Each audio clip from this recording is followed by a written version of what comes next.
ये सुनो, अगर इन फ्यूचर में डाइवोर्स जैसी चीजों से बचनी है तो जब तुम्हारी शादी तय होती है 6 महीने पहले या साल भर पहले लड़की से एकदम घुस घुस के बात करो कि क्या चलता है उसके दिमाग में, कैसी सोच है, सच में शादी करना चाह रही कि समाज के दिखावे के लिए हाँ कर रही है।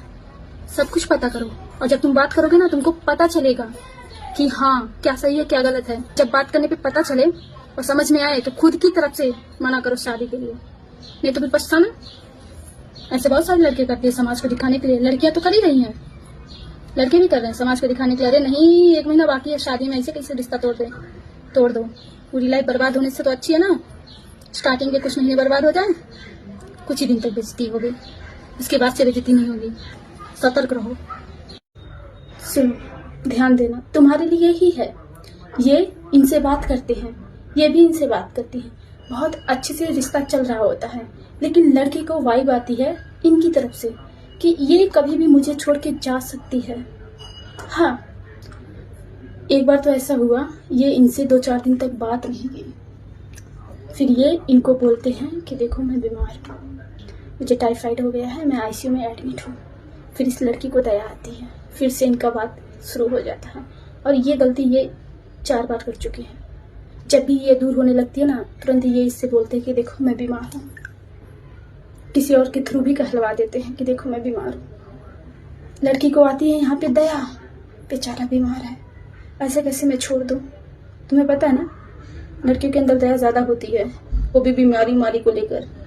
फिर से ये लड़की इनसे बात करने लगती है और इनको लगता है सब कुछ ठीक चलता है। तुमसे कह रहे हैं, जो तुम ये करते हो ना, कुछ नहीं समझ में आ रहा, वो मुझसे दूर जा रही, बात नहीं हो रहा, मैं बीमार हूँ, मैं बीमार था। तुम्हें पता है दया तो आएगी, वो तुमसे उस वक्त के लिए बात भी कर लेगी, लेकिन तुम्हारे साथ जुड़ना नहीं चाहेगी। फ्यूचर तो बिल्कुल भी नहीं देखेगी।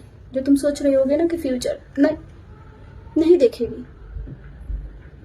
क्योंकि उसके दिमाग में आएगा ये तो हमेशा बीमार ही रहता है, ये पति बनने लायक नहीं है। फ्यूचर में कुछ हो गया, समझ लो मर गया तो मेरा क्या होगा। वो अलग बात है कि तुम शादी के बाद बीमार पड़ रहे हो, तब झेल लेंगे, लेकिन अभी मैं क्यों बात करूं इससे। प्यार वार नहीं होगा उसको तुमसे, समझ में आ रहा है। मतलब बहाना भी में क्या बहाना आ रहा है, बीमार हूं। क्या होगा तुम्हारा बच्चा, क्या होगा।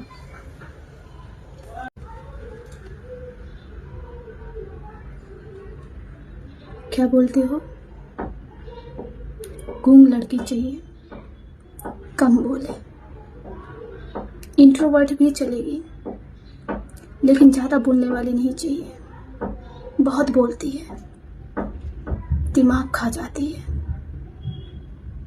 जो कम बोलेगी डिमांड कम करेगी, लेकिन जो ज्यादा बोलेगी उसके तो नखरे बड़े रहते हैं। कम बोलने वाले को मैं झेल लूंगा, लेकिन ज्यादा बोलने वाले को मैं नहीं झेल पाऊंगा। यही बोलते हो ना। भगवान न करे तुम्हारा पाला कम बोलने वाली लड़की से पड़ जाए। एक बार पड़ जाए तुम्हें तब समझ में आएगा, जो ज्यादा बोलती है वो सही है कि जो कम बोलती है वो सही है। जो कम बोलेगी ना, कभी बताएगी ही नहीं उसे क्या बुरा लग रहा है, बल्कि मुंह बना लेगी और शांत हो जाएगी, बात ही नहीं करेगी। वो भी 1-2 दिन नहीं, महीने तक। फिर तुम सोचते रहना कहाँ क्या गलती, कैसे, कब हुआ मेरे से, क्यों ये इतनी खामोश है।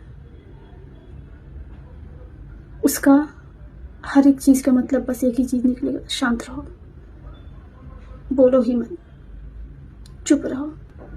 हमारे यूपी में इसको खाक कहते हैं। हाँ, लड़के भी कुछ ऐसे ही होते हैं, साइलेंट ट्रीटमेंट देंगे। सोचो तुम क्या सोच रही हो, मुझे क्या, बस मुझे बुरा लगा, मैं बताऊंगा नहीं क्या बुरा लगा। पता चल जाएगा तुम्हें फर्क क्या है। अभी बहुत उड़ रहे हो, उड़ लो। चुप चाहिए, गूंग चाहिए। कुछ बॉयज ऐसे होते, कुछ लड़कियां ऐसी होती हैं, सभी को नहीं कह रहे।